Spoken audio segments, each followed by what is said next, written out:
The space around Kepler 442b burned with the light of 1,000 dying stars. Captain Hyunwoo Park stood on the bridge of the UES Retribution, watching enemy ships fall like rain before his weapons. The massive dreadnought cut through space, like a knife through paper. Every alien fleet that faced it learned the same lesson. Humans did not give up. "Captain, enemy reinforcements coming from the dark side of the planet," called out Lieutenant Yuna Shin from her station. Her fingers danced across the control panel, tracking dozens of incoming ships. Hyunwoo nodded. He had expected this. The Zelthari Empire always saved their best ships for last. They thought numbers would win the day. They were wrong. "All batteries. Focus fire on the lead cruiser," he ordered. His voice was calm, like he was asking someone to pass the salt at dinner. "Engineering, give me everything the reactor can handle." Deep in the ship's belly, Chief Engineer Woo Jin Nam pushed buttons and pulled levers. The Retribution's engines hummed louder. Energy flowed through the ship like blood through veins. This was what the ship was built for. This was war. The main cannon fired. A beam of pure energy crossed the distance between ships in less than a second. The enemy cruiser simply disappeared. One moment it was there, the next it was atoms floating in space.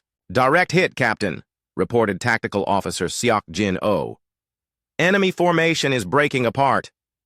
But something was wrong. Hyunwoo felt it in his bones. The enemy ships were not running away like they usually did. Instead, they were forming a circle around the Retribution. They were up to something. "Sir, I'm reading massive energy buildup from all enemy ships," Yuna called out. Her voice had a note of worry. "It's not weapons energy, it's something else." On the main screen, the alien ships began to glow. Bright lines of light connected them to each other. They were creating some kind of network. Hyunwoo had never seen anything like it. "All ships, pull back to safe distance," he ordered into his communicator. "Something big is coming." The other human ships in the fleet began to move away, but the Retribution was in the center of the alien circle. There was nowhere to run. Dr. Haiwan Jung looked up from her science station. Her face was pale. "Captain, they're opening some kind of portal. The energy readings are off the charts." The space in front of the Retribution began to twist and bend. Reality itself seemed to be tearing apart like old cloth. Through the hole in space, Hyunwoo could see something that made his mind hurt to look at. It was not darkness. It was the absence of everything. "All power to shields," he ordered. "Prepare for—" The universe exploded. Light brighter than a sun filled the bridge. Every screen went white. Every sound became a single terrible note that seemed to come from everywhere at once. Hyunwoo felt the ship being pulled apart and pushed together at the same time. Then everything went black. 30 years later, Admiral So-Young Kim stood in her office on Earth, looking at the memorial wall. 3,000 names were carved into the black stone. 3,000 heroes who had vanished in a flash of light near a distant star. "Still thinking about them?" asked Dr. Tae-min Lee as he walked into the room. The old scientist carried a stack of papers in his hands. So-Young nodded. "Every day. Hyunwoo was the best captain I ever knew. The Retribution was the finest ship ever built, and we lost them both in a single moment." Tae-min set his papers on the desk. "Maybe we didn't lose them. Maybe they're still out there." "It's been 30 years, Tae-min. If they were alive, we would have heard something by now." "Not if they went where I think they went." So-Young turned to look at him. Tae-min had been studying the battle data for 3 decades. He knew more about what happened that day than anyone alive. "Show me," she said. Tae-min activated the holographic display in the center of the room. The battle appeared in miniature, ships moving like toys in the air. He pointed to the moment when the alien ships formed their circle. "Look at the energy patterns," he said. The aliens weren't trying to destroy the Retribution. They were trying to send it somewhere. Send it where? Hyperspace, the dimension that exists parallel to ours. It's where ships go when they travel faster than light, but only for a few seconds. The Retribution might have been trapped there. So-Young stared at the display. For 30 years? Time moves differently in hyperspace. What feels like years to us might only be days to them. Or the other way around. The Admiral walked to the window. Outside, Earth's great cities stretched to the horizon. Humanity had won the war against the Zelthari Empire. They had built a better world, but the victory had cost them their greatest heroes. "Even if you're right, we have no way to reach them," she said. "Not yet. But I'm working on it." So Young looked at her old friend. Taemin had gray hair now and lines around his eyes. But his mind was still sharp as a blade. If anyone could solve this puzzle, it was him. "Keep working," she said. "But don't give yourself false hope. They're gone, Taemin. We have to accept that." But deep in his heart, Taemin knew she was wrong. Somewhere in the space between spaces, the retribution still flew, and Captain Hyunwoo Park was still fighting the good fight. In hyperspace, time had no meaning. The retribution drifted through a realm of pure energy and impossible geometry. Colors that had no names painted the walls of the ship. The crew had long since stopped trying to understand where they were. "Captain, the scanners are picking up something," Yuna reported. Her voice echoed strangely in the twisted space around. "Them." Hyunwoo walked to her station. After 30 years of hyperspace, he looked exactly the same as the day they had vanished. Time did not touch them here. "What kind of something?" he asked. "I'm not sure. It's big. Really big. And it's thinking." Ahead of the ship, a structure appeared that was larger than a planet. It was made of materials that seemed to shift and change as they watched. Geometric patterns covered its surface, patterns that hurt to look at for too long. "It's beautiful," whispered Dr. Haiwan from her science station. A voice spoke in their minds. It did not use words, but somehow they understood. "Welcome, children of Earth. We have been waiting for you." The ship was pulled toward the structure by forces they could not see or resist. As they drew closer, Hyunwoo saw that the surface was covered with symbols that looked almost familiar, almost human. "Who are you?" he asked aloud. "We are the architects. We built the roads between stars long before your species learned to make fire. And we have a gift for you." The retribution was drawn into the structure through an opening that appeared just large enough for the ship. Inside, they found a space that seemed to go on forever. Other ships floated in the distance, ships of designs they had never seen. "Why are we here?" Hyunwoo asked. "Because you are needed. A great darkness is coming to your galaxy, the same darkness that destroyed ours long ago. You must be ready to face it." The voice paused, and Hyunwoo felt something change in the ship around him. The walls began to glow with new energy. The engines hummed with power he had never felt before. "We give you our knowledge, our weapons, our strength, but the choice to use them must be yours." As the ship changed around them, Hyunwoo thought of Earth, of the billions of people who had no idea what was coming for them. He thought of Admiral So-young Kim and all the friends he had left behind. "When will we return?" he asked. "When the darkness comes, when your people need you most. Until then, you must learn. You must prepare. You must become more than human while remaining human." The transformation of the ship continued, and Captain Hyunwoo Park began to understand that their disappearance had not been an accident. It had been preparation for a war that was still to come. The morning sun painted the sky over New Seoul in shades of gold and pink. Captain Ji-hoon Choi stood on the observation deck of the orbital station, watching ships come and go from Earth's busiest spaceport. 30 years of peace had brought prosperity to humanity. The scars of the Great War were almost healed. "Beautiful view, isn't it?" said a voice behind him.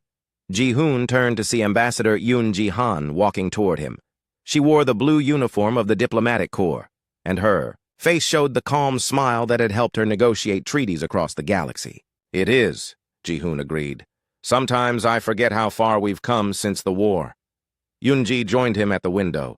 Below them, Earth spun slowly, green and blue and perfect. Space elevators stretched up from the surface like silver threads. Ships from a dozen different worlds moved between them like busy insects. "The council meeting starts in an hour," she said. "Are you ready?" Ji-hoon nodded. Today, the leaders of the Terran Federation would discuss expansion into the Outer Rim. New colonies meant new opportunities, but they also meant new dangers. They walked together through the station corridors.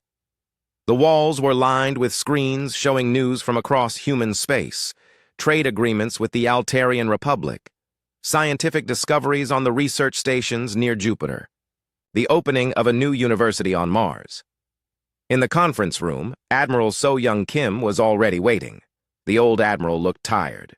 Command of Earth's defense forces was not an easy job, even in peacetime. "Good morning, Admiral," Yoon-ji said, as they took their seats. "Good morning," So-Young replied, "though I'm not sure how good it's going to be." Before anyone could ask what she meant, Dr. Dong-Hyun Yu hurried into the room. The chief engineer of the Defense Corps carried a tablet in his hands and worry on his face. "Admiral, we need to talk," he said. "The deep space sensors have picked up something." So-Young gestured for him to continue. Around the table, the other members of the council leaned forward. 3 days ago, our station at the edge of the Vega system detected unusual energy readings, Dong-Hyun explained. "At first, we thought it was just solar activity, but the pattern is too regular, too purposeful." He activated the holographic display in the center of the table. Stars appeared in the air, connected by trade routes and communication lines. At the very edge of known space, a red dot pulsed slowly. "It's moving toward us," he continued. "Slowly, but steadily. And it's big." "How big?" asked Ji-hoon. "Bigger than anything we've ever seen. The energy signature suggests something the size of a small moon." The room fell silent. Even during the war, no one had built ships that large. "Could it be natural?" Yoon-ji asked. "An asteroid or comet?" Dong-Hyun shook his head. "The movement is too controlled. And there's something else. We're getting reports from the outer colonies of strange signals, radio transmissions in languages no one recognizes." Admiral So-Young stood up and walked to the display. She stared at the red dot as if she could make it disappear through willpower alone. "How long until it reaches human space?" she asked. "At current speed, about 6 months. 6 months. Ji-hoon felt a chill run down his spine. 6 months to prepare for something they didn't understand. "I'll contact the other members of the Galactic Council," Yoon-ji said. "Maybe they know something we don't." "Do that," So-Young agreed. "And Dong-Hyun, I want every long-range sensor we have pointed at that thing. I want to know everything about it." The meeting broke up, but Ji-hoon stayed behind with the Admiral. They had served together for 10 years, and he could read the worry in her eyes. "You think it's connected to the retribution, don't you?" he asked quietly. So-Young was quiet for a long moment. Then she nodded. "I don't know why I think that, but something about this feels familiar, like we've seen it before." 2 weeks later, the first reports came in from the Centauri colonies. Ships were disappearing, not destroyed or damaged, just gone. No debris, no distress signals. One moment they were there, the next they weren't. Dr. Hai Wan-jung worked late into the night in her laboratory on Luna. As the Federation's chief xenobiologist, she was trying to make sense of the alien transmissions. The signals were complex, layered with meaning she couldn't grasp. "Computer, play transmission 7 again," she said. The speakers filled with sound that was part music, part mathematics, part something else entirely. It reminded her of the songs that whales sang in Earth's oceans, but colder, hungrier. Her assistant, a young researcher named Mi-young Kong, knocked on the lab door. "Dr. Jung, you should see this," she said. Mi-young activated another display. This one showed the energy patterns from the vanished ships. Hee-Wan studied the data and her blood went cold. "These readings," she whispered. "I've seen them before." "Where?" "In the battle reports from Kepler 442b, the day the retribution disappeared." The two women stared at each other. The implications were terrifying. Whatever had taken Earth's greatest ship was coming back. On the bridge of the defense station, orbiting Mars, Captain Ji-hoon received an urgent message from Admiral So-Young. He read it twice before he believed what it said. "All hands, this is the captain," he announced over the ship's communication system. "As of today, we are moving to condition yellow. All leaves are canceled. All weapon systems are to be brought online." "This is not a drill." His crew moved with practiced efficiency. They were the best of the best, trained on ships that were marvels of human engineering. But Ji-hoon wondered if it would be enough. The thing from beyond the rim was getting closer, and with each passing day, more ships disappeared. The pattern was always the same. No warning, no fight. Just gone. On Earth, people began to notice. The news channels tried to stay calm, but fear has a way of spreading like fire. Shops ran out of food as people prepared for the worst. Spaceports filled with refugees trying to reach the inner colonies. Ambassador Yunji stood before the Galactic Council on the neutral station at Wolf 359. Representatives from a dozen species filled the chamber. She had called for an emergency session. "Friends," she began, "we face a threat unlike any we have known. Our sensors show a massive object approaching from beyond the galactic rim. Ships in its path simply vanish." A delegate from the Altarian Republic stood up. His blue skin seemed paler than usual. "We have lost contact with 3 of our outer colonies," he said. "Our ships sent to investigate never returned." A Zelthari commander spoke next. "Our people remember stories from the old times. Stories of devourers that came from the darkness between galaxies. We thought they were myths." "They are not myths," said a new voice. Everyone turned to see an ancient representative of the Praxian collective. The Praxians were the oldest known species in the galaxy. They rarely spoke in council sessions. "My people have records that go back 50,000 years, the Praxian continued. "The Devourers came before. They consumed entire star systems, turned living worlds into lifeless rocks. Only by working together did the ancient races drive them away." "How?" Yunji asked. "With weapons we no longer possess. Technologies we have forgotten. The cost was considerable." The chamber fell silent. Outside the station, stars shone with cold light. Somewhere among them, something was coming that could end everything. Back on Earth, Admiral So Young stood in the war room deep, beneath the capital. Around her, officers worked at dozens of stations, coordinating the defense of human space. But she knew it wasn't enough. Humanity had built a powerful fleet in the years since the war. But it was designed to fight other people, not whatever. She thought of Captain Hyunwoo Park and the crew of the Retribution. They had been the best of humanity. And they were gone, just like the ships that faced this new threat. "Admiral," called out one of her aides. "Long-range sensors are detecting something near Jupiter." "What kind of something?" "We're not sure. It's big, and it's moving toward the inner system. But, Admiral, it's not one of theirs." So Young felt her heart skip a beat. "Show me." The main display lit up with an image of space near Jupiter. At first, she saw nothing unusual. Then the computer enhanced the image, and she gasped. A ship was moving through the darkness. A ship with lines and angles that were almost familiar. "Almost human. Get me everything we have on that contact," she ordered. "And send a message to all fleet commanders. Tell them things are about to get very interesting." Far out in the cold between worlds, something that had once been the UES Retribution continued its journey home. Inside the ship, Captain Hyunwoo Park stood on a bridge that no longer looked quite human. 30 years in hyperspace had changed everything. "How much longer?" he asked.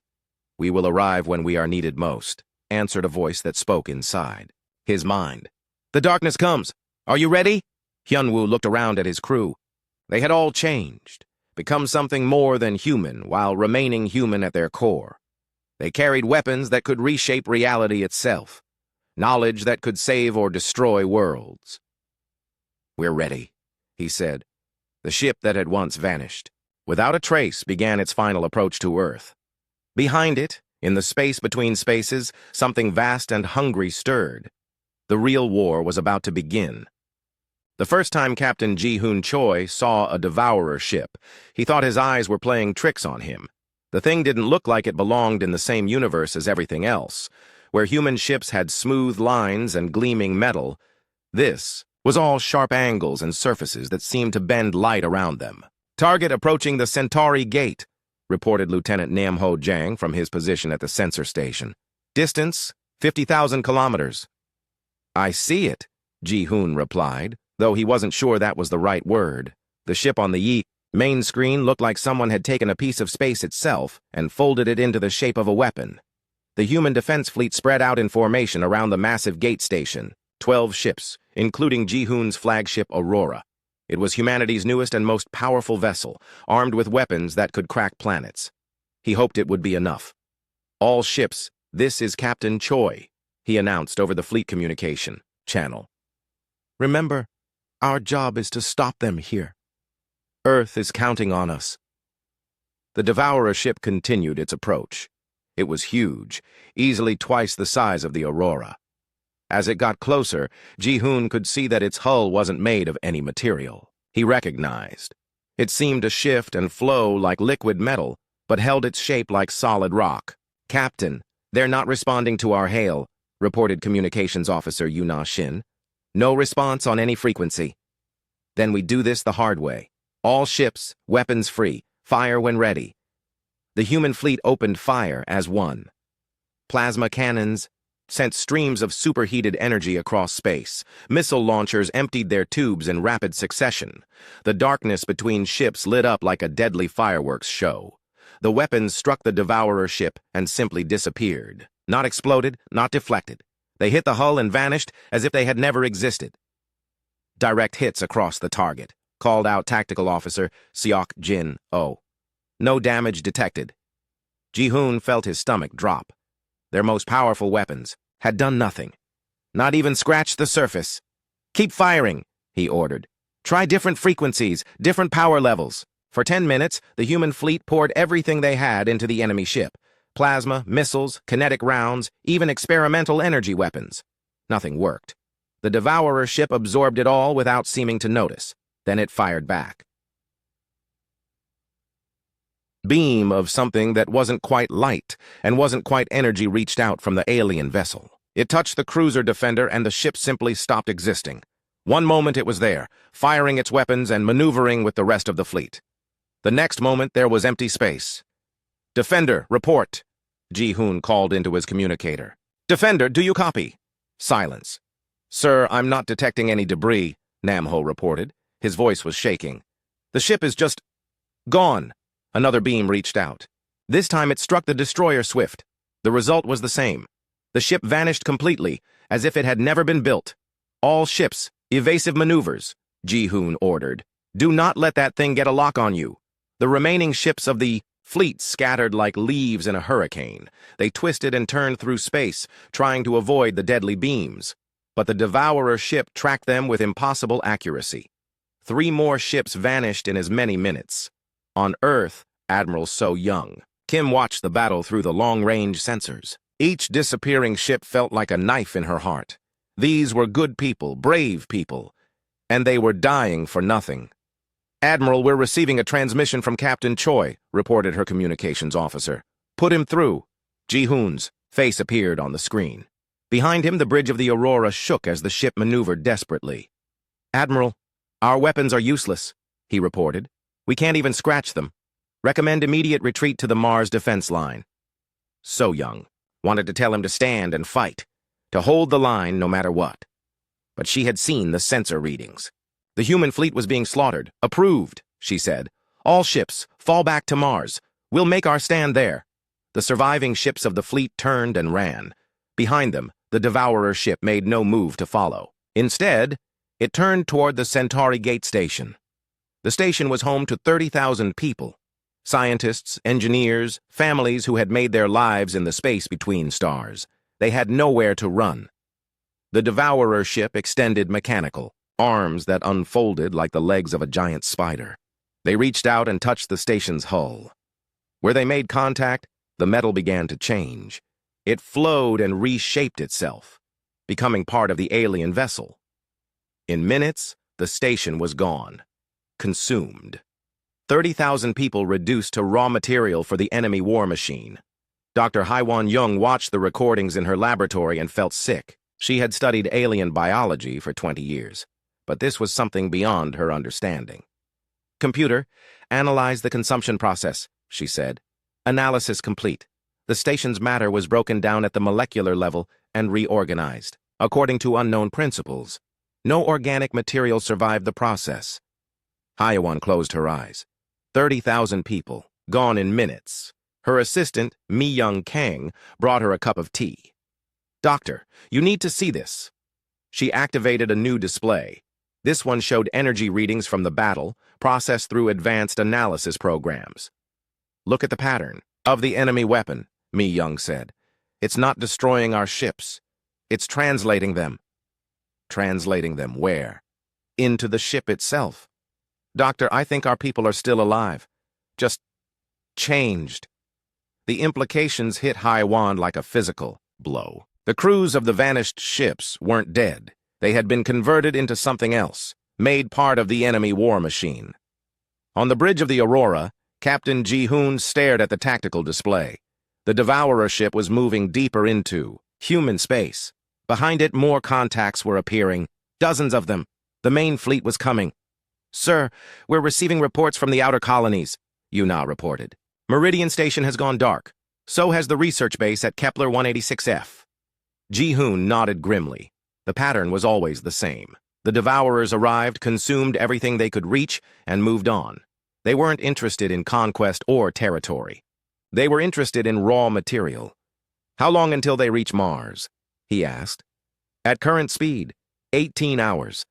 18 hours to prepare for a battle they couldn't win." Ji-hoon thought about his family on Earth, his wife and daughter, living in a city that might not exist in a few days. "Send a message to all ships," he said.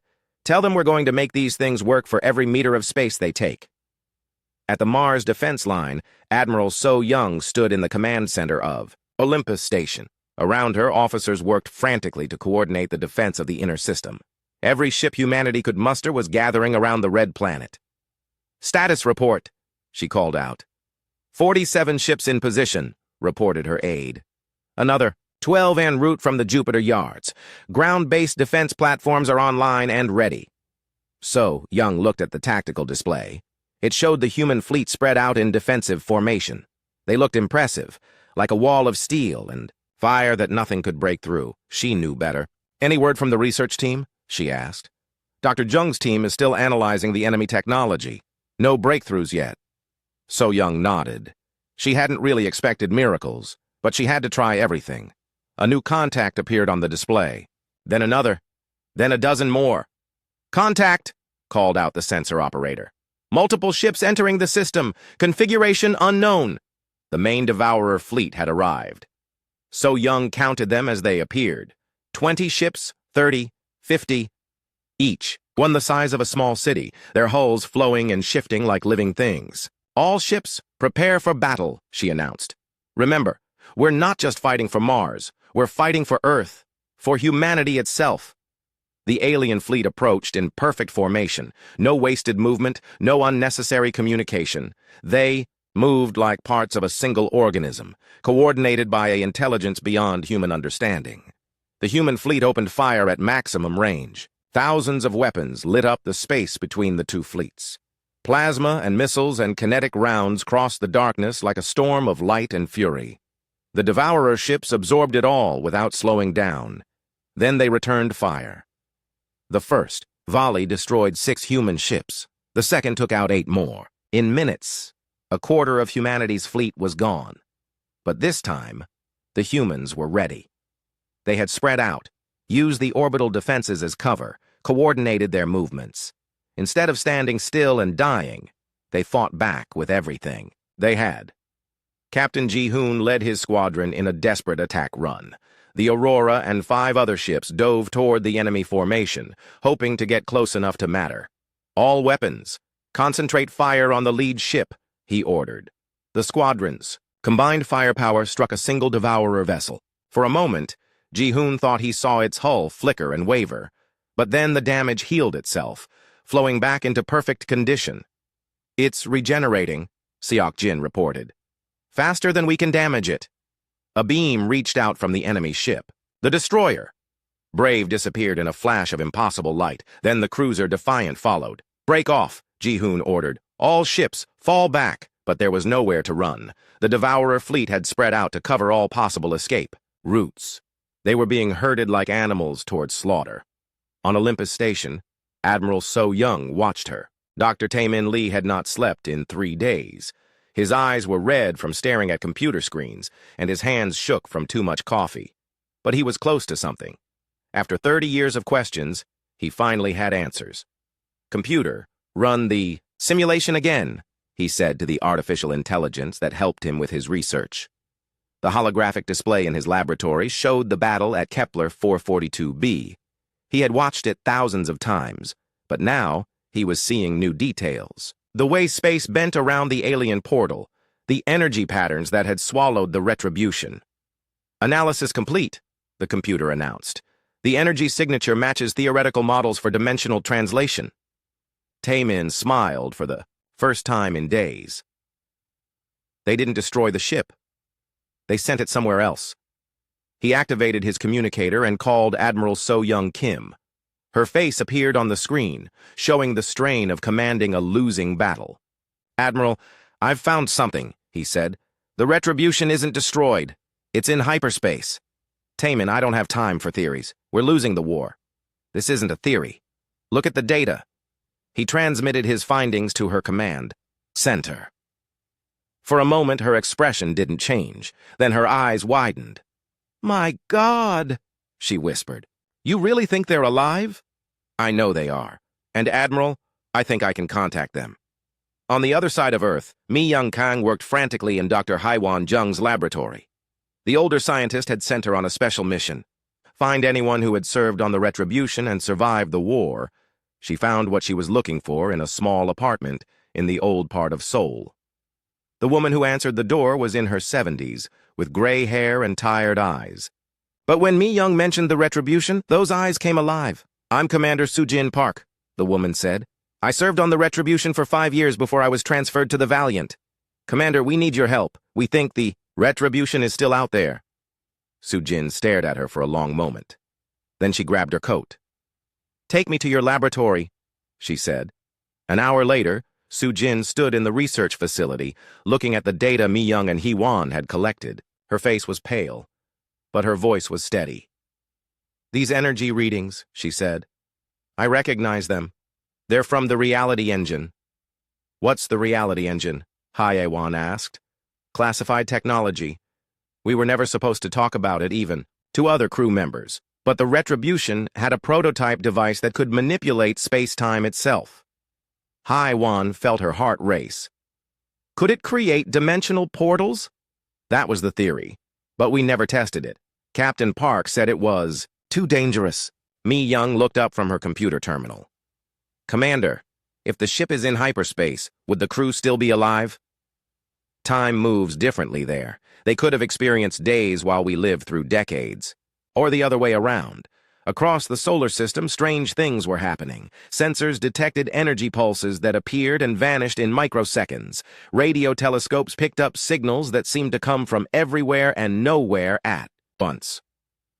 On Jupiter's moon, Europa, the research station reported massive gravitational anomalies.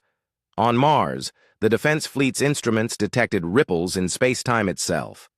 Dr. Taemin worked around the clock to modify Earth's most powerful communication array. If the Retribution was in hyperspace, he needed to find a way to reach across dimensions. "The quantum entanglement network should allow us to send signals through dimensional barriers," he explained to Admiral So-Young. "But I need more power." "How? Much more?" "All of it. Every reactor on Earth, every power station, every solar collector. We need to create a pulse strong enough to crack reality itself." So-Young looked at him as if he had lost his mind. "Taemin, that could kill millions of people if something goes wrong. Millions of people will die anyway if we don't try this. The Devourers are 3 hours from Mars, 6 hours from Earth." She was quiet for a long moment. Outside the window of her office, the city lights of Earth stretched to the horizon. Billions of people going about their lives, unaware that the universe was about to end. "Do it," she said. The order went out across Earth's communication networks. Every power grid on the planet began rerouting energy to a single point: the quantum communication array in Antarctica. In the command center, Taemin watched as power levels climbed higher than they had ever gone before. The displays showed energy, readings that made his hands sweat. "Ready to transmit," announced the technician at the control station. "Do it," Taemin said. The array activated with a sound like reality tearing. Every light on Earth flickered. Every computer screen went blank for a split second. The pulse of energy raced out from the planet, carrying a simple message into the space between dimensions. "Retribution, this is Earth. We need you."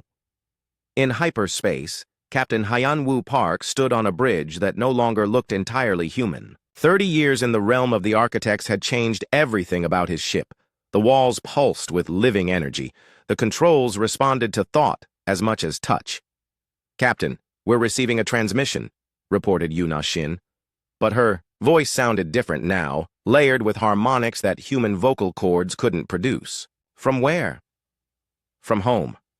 The message appeared on screens that showed not just images, but emotions and intentions. Hyunwoo could feel the desperation of the people sending it. The fear, the hope, the love for a world that was about to die. "How long until we can return?" he asked the presence that shared his mind. "The translation is nearly complete," answered the voice of the architects. "Your ship has become what it was always meant to be, a weapon against the darkness." Around him, his crew worked at stations that blended human technology with something far older and more powerful. They had all changed during their time in hyperspace. Their bodies were stronger, their minds faster, their understanding deeper. But at their core, they were still human. "Sir," called out Engineer Woojin Nam from his position, "the dimensional engines are ready. We can punch through to normal space whenever you give the order." Hyunwoo looked at the tactical display. It showed the battle raging around Mars. Human ships dying one by one against an enemy they couldn't fight. He thought of Admiral So-Young Kim, his old friend who was probably watching her fleet destroyed. "All hands prepare for dimensional translation," he announced. "We're going home." The Retribution began to change.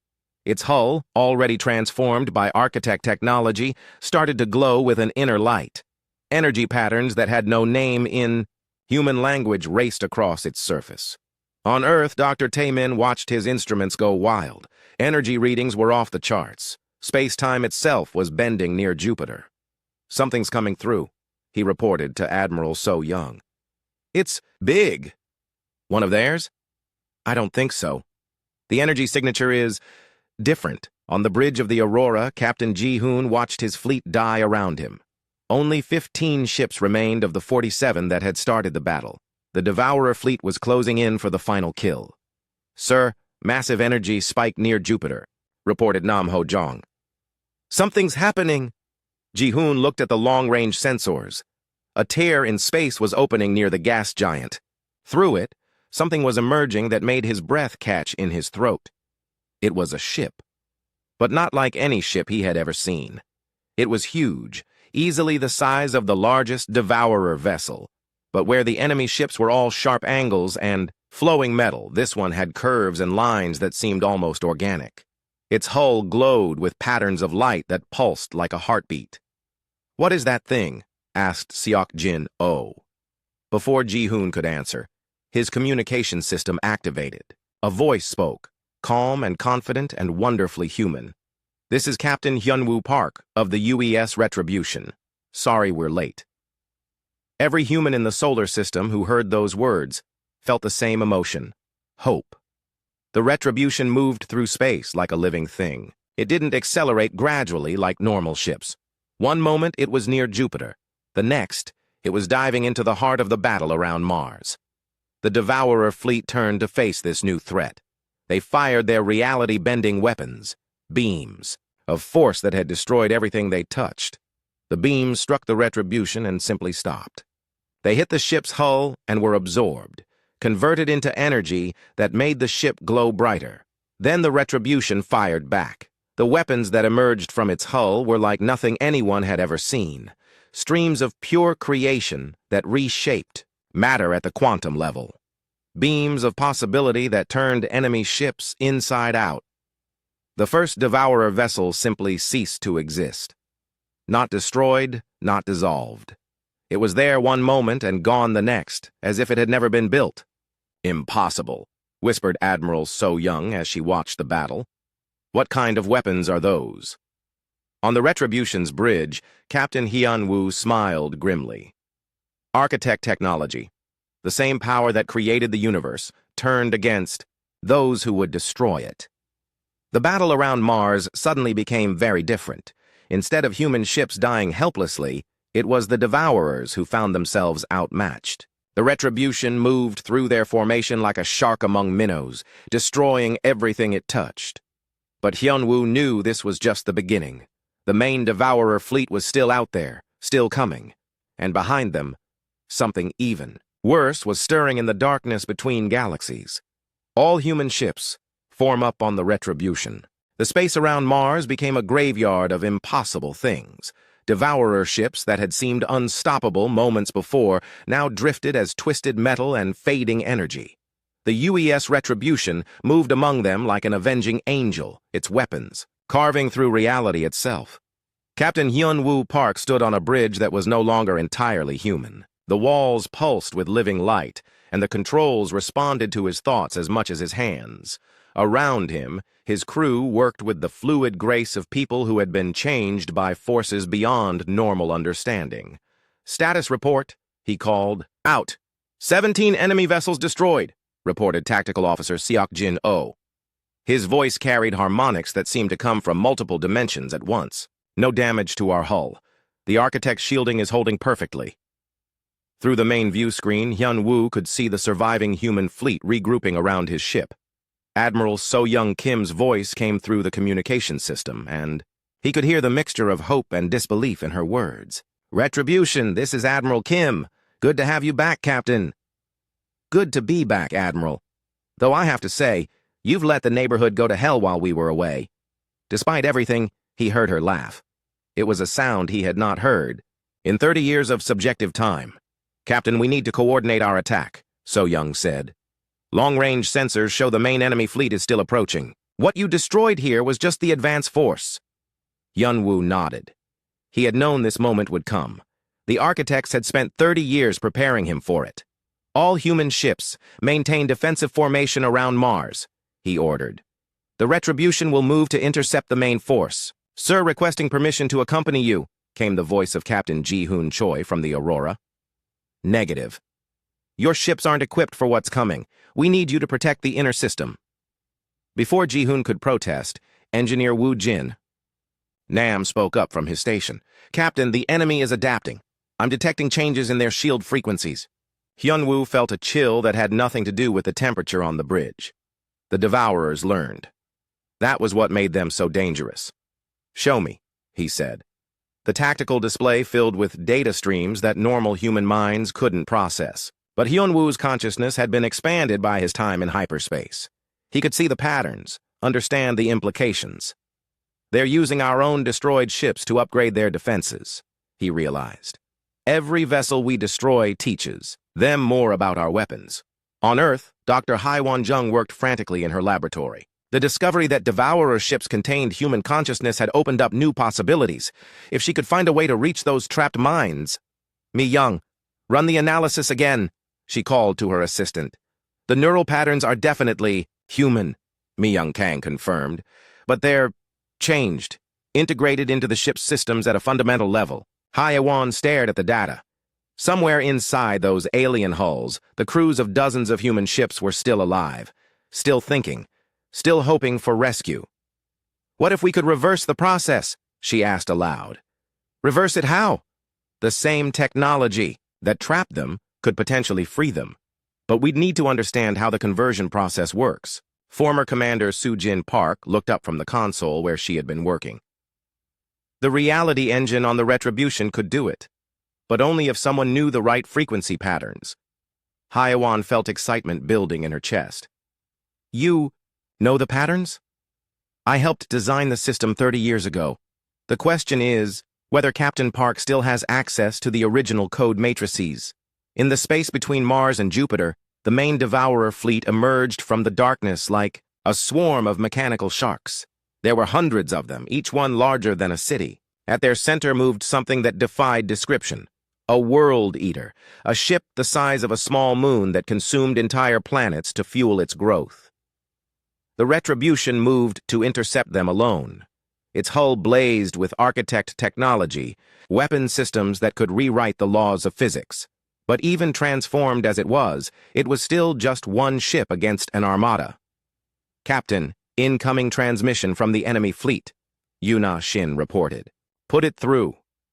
The voice that filled the bridge was human, terribly, undeniably human, but it spoke with the cold logic of a machine. "We are the collective. You cannot stop us. Your technology will be added to our own. Your biological distinctiveness will be preserved in our memory banks. Hyun-woo felt his blood run cold. The voice belonged to someone he recognized. Captain Sarah Chen of the destroyer Valiant. She had been lost in the first wave of attacks. "Sarah, I know you're in there," he said. "Fight back. Remember who you are." "I am what I have always been. What I was meant to be. Perfection through unity. Join us willingly, and your death will be swift." The transmission cut off, but not before Hyun-woo heard something else beneath the mechanical words. A whisper, barely audible. "Help us." The Devourer. Fleet spread out in a formation that covered thousands of cubic kilometers of space. Their weapons began to charge, reality-bending forces that could tear apart atoms themselves. On the Retribution's bridge, the crew prepared for battle. But this would be unlike anything they had faced before. This was not just a fight for survival, it was a fight for the souls of their own people. "All weapons, prepare to fire," Hyun-woo ordered. "But remember, there are human minds in those ships. Our job is to free them, not destroy them." The battle began with a flash of light that could be seen from Earth. The Retribution's weapons reached out across space, not to destroy, but to disrupt. Each beam was carefully calibrated to damage the alien technology while leaving the human components intact. 3. Devourer ships simply stopped moving. Their hulls cracked open like eggs, revealing the human ships trapped inside. The crews were alive, though changed by their ordeal. But the enemy adapted quickly. The remaining ships modified their hull composition, making it harder to separate human from alien technology. "Sir, they're learning from our attacks," Sok-jin reported. "Each shot is less effective than the last." On Earth, Dr. Haiwon received an urgent communication from the Retribution. Captain Park's face appeared on her screen, showing the strain of commanding a battle against impossible odds. "Doctor, we need those frequency patterns," he said. "The enemy is adapting faster than we can adjust our weapons." "Commander Park is transmitting them now," Haiwon replied. "But Captain, you need to know something. The human consciousness in those ships, they're not just trapped. They're being used as processing units for the Devourer collective mind." Hyun-woo felt the implications hit him like a physical blow. "You mean they're being forced to help plan attacks against their own people?" "Yes, but that also means they know the enemy's weaknesses. If we can reach them." The communication was cut off as a massive energy beam passed close to the Retribution. The World Eater had joined the battle. The creature was beyond anything the architects had prepared him for. It was not just a ship, but a living thing that had grown by consuming entire civilizations. Its weapons were the concentrated death of 1,000 worlds. When it fired, space itself seemed to scream. The beam struck the Retribution's shields and nearly broke them. Warning alarms filled the bridge as systems overloaded from the impact. "Hull integrity at 60%, Woo-jin reported. "Shield generators are overheating." "Can we penetrate its defenses?" Hyun-woo asked. "Unknown. The thing is the size of a moon. Even our weapons might not be enough." But as the World Eater prepared for another attack, something unexpected happened. Several of the smaller Devourer ships suddenly turned and opened fire on their own fleet. "What's happening?" Seok-jin called out. On Earth, Dr. Haiwon smiled as she watched the sensor readings. The frequency patterns worked. "We're breaking through to the human minds inside the ships." The liberated vessels fought with desperate fury against their former captors. They knew they were probably going to die, but they were going to die as humans, not as components in an alien machine. The Devourer fleet, suddenly fighting a war on two fronts, began to fall apart. Ships collided with each other as freed human. Crews tried to escape their alien prisons. But the World Eater was unaffected. It swatted the smaller ships aside like annoying insects and continued its approach toward the inner system. "Captain," came the voice of Admiral So Young over the communication system. "Long-range sensors show more enemy fleets approaching from deep space. If that thing reaches Earth..." Hyun-woo looked at the massive creature bearing down on him. Its hull was scarred with the consumption of 1,000,000 worlds. Its weapons could crack planets. And somewhere inside it, trapped in alien metal, were the minds of everyone it had ever devoured. "I know," he said quietly. "But Admiral, I have one more trick to play." He turned to his crew, the people who had followed him through 30 years of exile in hyperspace. They had become more than human, but they had never stopped being human. "We're going to ram it," he announced. The bridge fell silent. Then Yuna spoke up. "Sir, even with our shields, a collision at this speed would destroy us." "Yes," Hyunwoo agreed, "but it would also crack that thing open like an egg. And inside, there are millions of human minds waiting to be freed." He opened a channel to all human forces in the system. "This is Captain Hyunwoo Park. The retribution is making its final." The architect ships emerged from hyperspace like silver dreams made real. Their hulls sang with harmonies that human ears could barely hear, frequencies that touched the soul directly. Captain Hyunwoo Park felt their presence in his mind, ancient voices speaking of purpose and sacrifice. "The final test approaches," they whispered. "Will humanity choose wisdom or power, life or victory?" The UES Retribution hung in space between the Architect fleet and the massive World Eater. Around them, the battle raged as liberated human ships fought desperately against their former captors. But all eyes were on the three-way confrontation that would decide the fate of the galaxy. "Captain, the Architects are requesting communication," reported Yuna Shin from her station. "Put them through." The voice that filled the bridge was like music and mathematics combined. "Captain Park, you have learned much during your time with us, but now you must choose. We can destroy the Devourers completely, but the cost will be every human mind they have captured. Or you can find another way." Hyunwoo felt the weight of millions of lives in that choice. Every person trapped inside the Devourer ships, every crew member who had been converted into part of the enemy collective. They were all counting on him to find a third option. On Earth, Dr. Haiwon Jung worked frantically in her laboratory. The frequency patterns were working, but slowly. Too slowly. At this rate, it would take hours to free all the trapped minds. They didn't have hours. "Mi-young, what if we amplified the signal?" she asked her assistant. "Through what? We'd need something with enough power to reach every Devourer ship in the system." Haiwon looked at the data from the Retribution's reality engine. An idea began to form, dangerous and desperate, but possibly their only hope: the Retribution itself. If Captain Park could create a resonance cascade through the engine, that would overload the system. The ship would be destroyed, but it would free everyone. In the battle zone, the World Eater opened its massive maw and began to consume one of its own damaged ships. The trapped human crew's final screams echoed across communication channels as they were absorbed into the creature's collective consciousness. Captain Ji-hoon Choi watched from the bridge of the Aurora, helpless. To intervene, his weapons were useless against something that large, but then his communication officer picked up a transmission from Earth. "Sir, Dr. Young has a plan. She needs us to coordinate a specific attack pattern with the Retribution." "What kind of pattern?" "We need to force the World Eater to open its core sections, give the Retribution a clear shot at its central processing matrix." Ji-hoon looked at the massive creature. Getting close enough to force it to open would mean sacrificing most of his remaining fleet. But if it could save the thousands of people trapped inside... "All ships, this is Captain Choi. We're going to give that thing something to think about." The human fleet charged the World Eater in a coordinated attack. They knew their weapons couldn't damage it, but they could annoy it. Make it angry enough to open its defensive shells and reveal its vulnerable core. The plan worked. The World Eater's hull split open like a flower, revealing the processing matrix at its heart, but it also revealed something else. The faces of every person it had ever consumed, twisted into organic computer components but still recognizably human. "Dear God," whispered Admiral So Young Kim from her command center on Mars. "There are millions of them." On the Retribution's bridge, Hyunwoo received Dr. Jung's transmission. The plan was simple in concept, impossible in execution. Use the reality engine to create a resonance that would reach every trapped human mind simultaneously. Break the connections that bound them to their alien prisons. "The problem is power," Haiwon explained. "You'd need to channel the energy of a star through the engine. The ship can't survive that kind of output." "What about the crew?" Hyunwoo asked. "Unknown.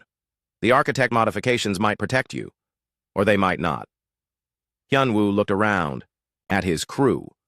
These people had followed him into hyperspace and back. They had been changed by forces beyond understanding, but they had never lost their humanity. "Opinion?" he asked them. Engineer Woo Jin Nam spoke first. "The engine can handle it. For about 30 seconds. That's all we need, Tactical Officer Seok Jin, O added. One burst, targeted at the right frequency, should disrupt every devourer. Ship in the system. Yuna looked up from her station. Sir, I'm reading massive energy buildup in the World Eater. It's preparing to fire on Earth. Through the view screen, they could see the creature's main weapon beginning to glow. A beam capable of cracking planets was powering up, aimed at the blue marble of humanity's home world. How long? Hyunwoo asked. 2 minutes until it fires. 2 minutes to save everyone. No pressure at all. Hyunwoo opened a channel to Admiral So Young. Admiral, we're going to try Dr. Jung's plan. If it works, every human trapped in those ships should be freed. If it doesn't, we'll remember you, So Young replied. All of you. Make it count, Captain. The retribution began, to glow as its reality engine powered up beyond all safe parameters. Energy readings climbed into ranges that should have been impossible. Warning alarms filled the bridge as systems struggled to contain forces that could reshape matter itself. Engine, at 110%, Woo Jin reported. Hull stress is approaching critical levels. The architect ships moved closer, their own energy fields reaching out to help contain the building power. Ancient voices whispered in Hyunwoo's mind. This is why we chose you, not for your weapons or your technology, but for your willingness to sacrifice everything for others. 150%, Woo Jin called out. I don't know how much longer the containment field will hold. On Earth, Dr. Haiwan watched the energy readings climb beyond anything she had ever imagined. It's working, she breathed. The resonance frequency is building. The first effects were small. A few Devourer ships stopped moving as their human components began to reassert control. Then more. Within seconds, dozens of enemy vessels were drifting helplessly as civil wars raged inside their hulls. But the World Eater was too massive, its collective consciousness too powerful. The frequency wasn't reaching deep enough into its core. 200%, Woo Jin announced. Captain, if we go any higher, the ship will tear itself apart. Hyunwoo made the hardest decision of his life. Do it. Give me everything. The reality engine screamed as it channeled more energy than it was ever designed to handle. Space around the retribution began to bend and twist as raw creation poured out of the ship's hull. The resonance wave struck the World Eater like a tsunami of pure consciousness. Every human mind trapped inside the creature suddenly remembered who they were, where they came from, why they fought. The collective intelligence that had controlled the Devourers for eons found itself facing the combined will of 1,000,000 human souls. And humanity, as always, refused to give up. The World Eater convulsed as its internal systems began to shut down. Hull plates cracked open as human crews fought their way out of organic prisons. The weapon aimed at Earth powered down as its operators remembered their true loyalties. But the effort was destroying the retribution. The ship's hull began to come apart as the reality engine overloaded beyond all safety limits. Evacuation pods are ready, Yuna reported. Sir, we need to abandon. Ship? Negative, Hyunwoo replied. We need to maintain the resonance until every ship is clear. Sir, the engine is going critical. When it goes, it'll take half the solar system with it. Hyunwoo looked at the tactical display. Hundreds of Devourer ships were opening like flowers as their human crews broke free. But there were still more, still trapped, still calling for help. Captain, came the voice of the architects, there is another way, but it requires ultimate sacrifice. Show me. Link your consciousness directly to the engine. Become one with the resonance itself. You can guide it precisely, free every trapped mind. But you will not survive the process. Around the bridge, his crew looked at him with eyes that held 30 years of trust. They had followed him this far. They would follow him to the end. Do it, he said. The transformation was unlike anything he had ever experienced. His consciousness expanded beyond his body, beyond his ship, reaching out to touch every human mind in the system. He felt their pain, their hope, their desperate desire to be free. One by one, he reached into the Devourer ships and broke the chains that bound his people.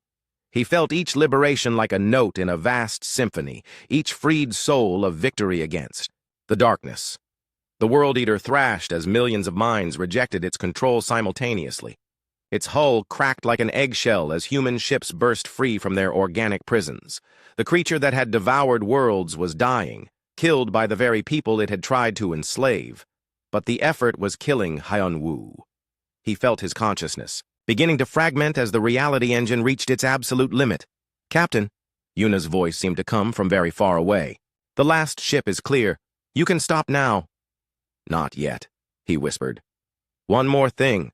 With the last of his strength, he reached out through space and time itself, back to the moment when the first human colony had discovered Architect ruins. Back to the decision that had led to the creation of the Devourers. He couldn't change history, but he could leave a message, a warning that would echo through time and prevent this tragedy.